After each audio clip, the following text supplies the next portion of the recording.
Hello. Oh, wait. Whoops. I forgot. Oh, wait. Whoops.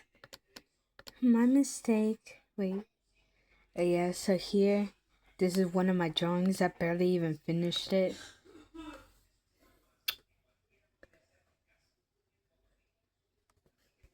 Yeah, that's Russia. Oh, no. I closed it out. Then.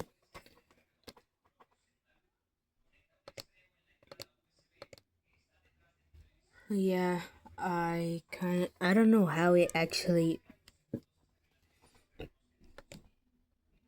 Here is one of the drawings I'm working on. I don't know why I drew him so fine. So, oh my god. So yeah, here's his teacher form, his student form version I meant, and his demon form. Yeah, I'm still working on it.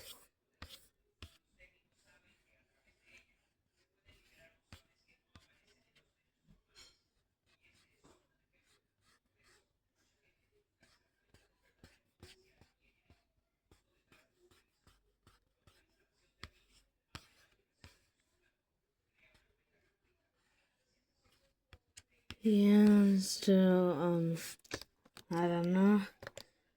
Yeah, the only reason why I'm using her is because my OC is not even, yeah, they are related to her, but I was doing the demon version, and I needed some ideas for skin color.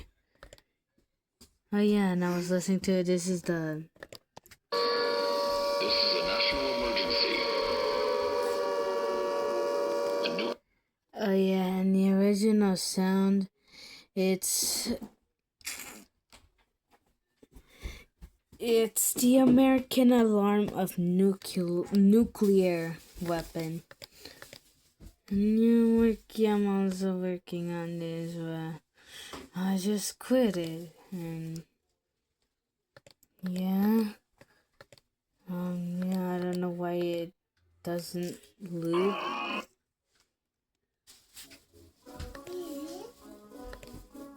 Hold on.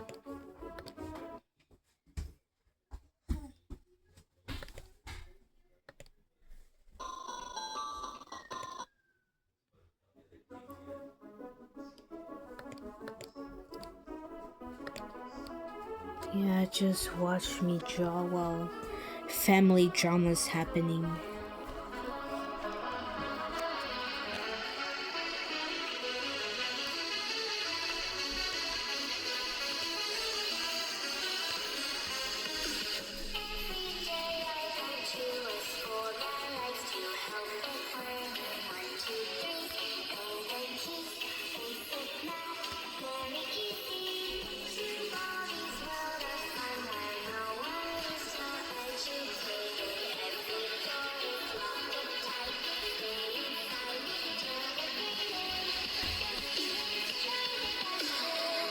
Yeah. Wait, hold on, let me...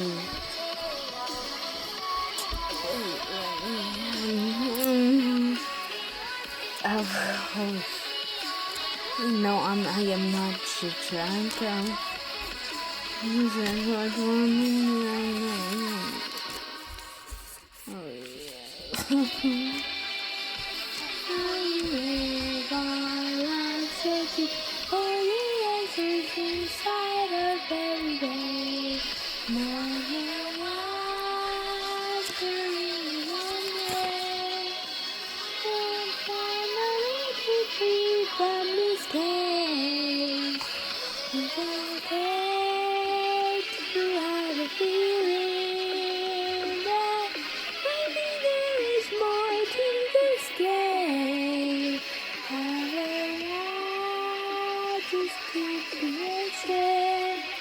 Such as behave.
This is how we live our lives, searching for the answers inside our very day.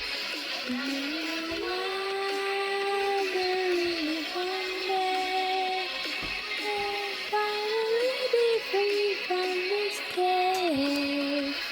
We'll get to have a feeling. There's more to this game. Let's keep behaving.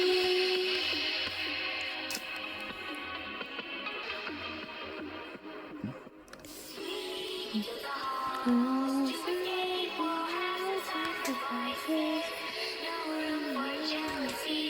Got no time to play hide and seek.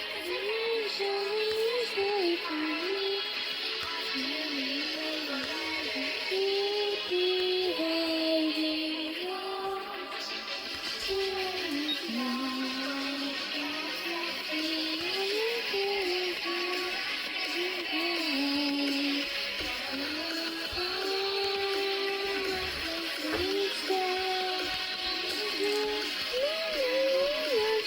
In my brain.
Wait, hold on, chat.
I'm back, I guess.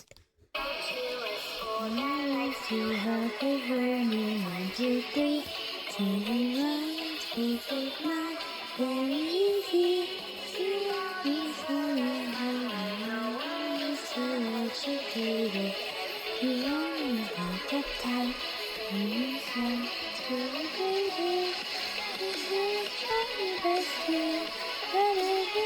education.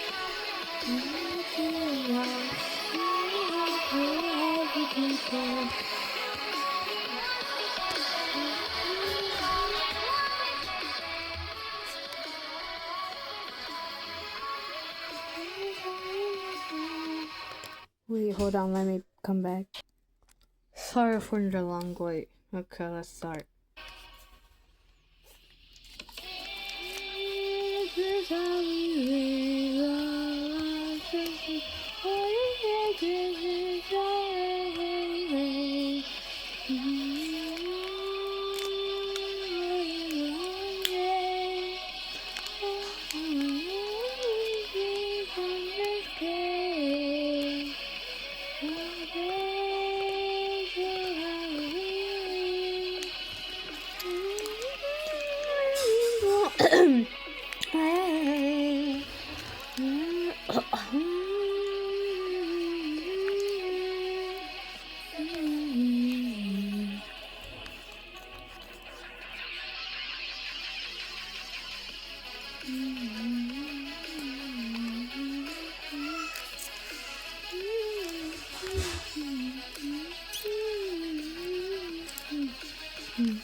Be quiet.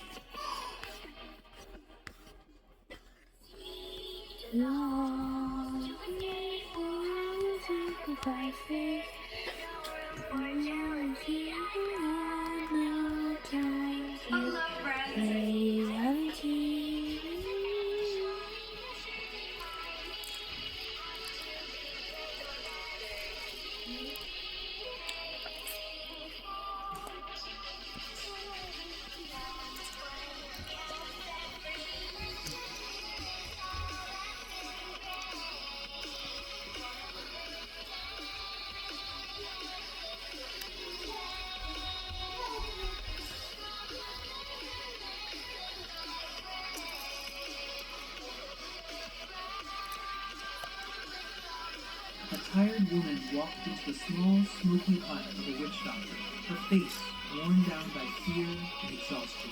She whispered, almost in tears, "Doctor, I don't know what to do anymore." The old woman leaned forward. "What's troubling you, child?" She hesitated, then finally said, "It's my husband. Every single day, he loses his temper. He yells. He shouts. It scares me.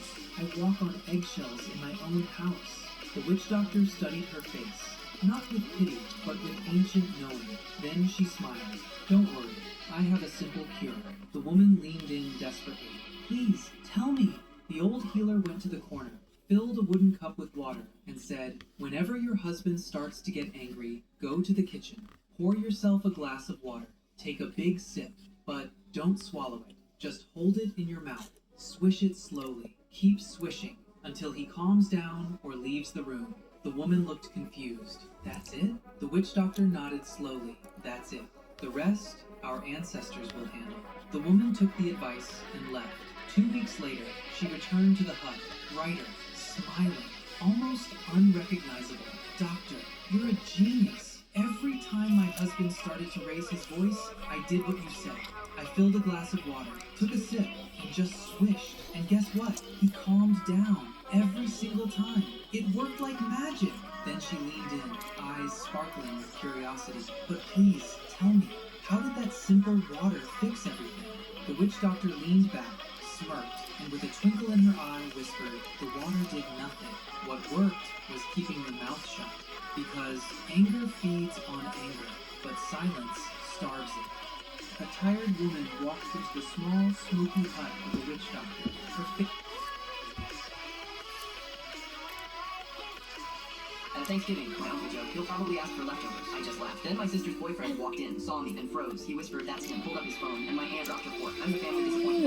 Dropped out of med school at 24, 2 years in, $180,000 in loans already stacked up. My parents didn't speak to me for 6 months. My younger sister, she's been only child. Corporate lawyer at 28, makes $240,000 a year, drives a white Tesla, wears Louis Vuitton, and family barbecue. I work at a nonprofit I started to help families facing medical bankruptcy. I make $38,000 a year and live in a 500 square foot apartment in a building with a care course. My uncle would recommend every single family gathering. We find a way to remind them that when I was a kid, still saving the world on food stamps. When are you gonna get a real job? Bet you're here for the free meal. That Thanksgiving, I almost There's more to this place. The moment I walked in, my uncle was waiting. He had a beer in one hand, and that same smug grin drove the floor. Well, look who showed up, he announced to the entire room. They'll probably ask for leftovers before Oh, I almost throw it up. my cousins, even my mom gave this uncomfortable smile like she agreed, but didn't want to say it. I just nodded, said nothing. Took my coat off and went to the kitchen. My sister wasn't there yet. She texted the family group chat 2 hours earlier saying she was bringing a new boyfriend. Everyone was already obsessed with her. My mom had been talking about him all week. He's a financial analyst. He went to Princeton. He volunteers at a children's hospital. Translation, he's everything you're not. I helped my aunt set the table. She didn't make eye contact, just handed me plates and pointed where they should go. That's how it always was. I existed in the background, a placeholder, a cautionary tale. Then the front door opened. My sister walked in first. Her arm looped through this tall guy in a charcoal suit. He had one of those polished smiles, the kind you see in LinkedIn profile photos. Clean cut, confident, expensive watch. My dad practically jumped up to shake his hand. My mom hugged him like he'd already proposed. My uncle clapped him on the back and offered him a drink before he even took his coat off. The boyfriend was mid-laugh at something my dad said about the Lions game, and his eyes drifted across the room and landed on me. His smile vanished. His face went completely white like he'd seen a ghost. He stopped walking, stopped talking, just froze in the doorway, staring. My sister tugged his arm. Dave, you okay? He didn't answer. His hand went to his jacket pocket, fumbling for his phone. His fingers were trembling so badly he almost dropped it. The room started to notice. Conversations trailed off. People turned to look. The boyfriend pulled up something on his phone. His eyes flicking between the screen and my face, back and forth, back and forth. Then he shoved the phone toward my sister. His voice barely a whisper. That's him. My sister looked at the screen. Her jaw dropped. She looked at me, then back at the phone, then his boyfriend. Are you sure? I'm sure, he said, his voice cracking. That's him. My aunt was holding a serving fork. It slipped from her hand and clattered onto her china plate so loud it echoed through the whole room. My uncle stood up. What the hell is going on? The boyfriend walked toward me slowly, phone still in his hand, his eyes glassy. He stopped 3 feet away. Do you remember a girl, 11 years old? Leukemia case about 3 years ago. I blinked. The memory hit me like cold water. Yeah, I said quietly. I remember. His face crumpled. He covered his mouth with his hand, tears spilling over. That's my little sister. The room went dead silent. 3 years ago, he continued, his voice shaking. She was diagnosed with acute lymphoblastic leukemia. She was 11 years old. We didn't have insurance that covered it. The bills were $340,000. We were going to lose our house. My parents were selling everything. He wiped his eyes with the back of his hand. Then someone paid it. All of it. The hospital said it came from a private foundation. Anonymous donor. We tried everything to find out who it was. They wouldn't tell us. Legally couldn't. He held up his phone. On the screen was a photo. Grainy, printed on hospital letterhead. A candid shot of me standing in a hospital hallway talking to a doctor. This was in the paperwork by mistake, he said. Just this one picture. No name. I've been looking for you for 3 years. My mom's hand went to her chest. My dad's mouth hung open. My sister looked like she'd been punched. My uncle, for the first time in my entire life, had nothing to say. The boyfriend stepped closer. My sister's cancer-free now. 2 years in remission. She's 13. She's in 8th grade. She's alive because of you. I didn't know what to say. So I just asked, how's she doing? Really, she's perfect, he whispered, and he started crying again. I nodded, grabbed my coat from the hook by the door. I'm glad she's okay, I said. Then I walked out. Didn't touch dessert, didn't say goodbye, just left.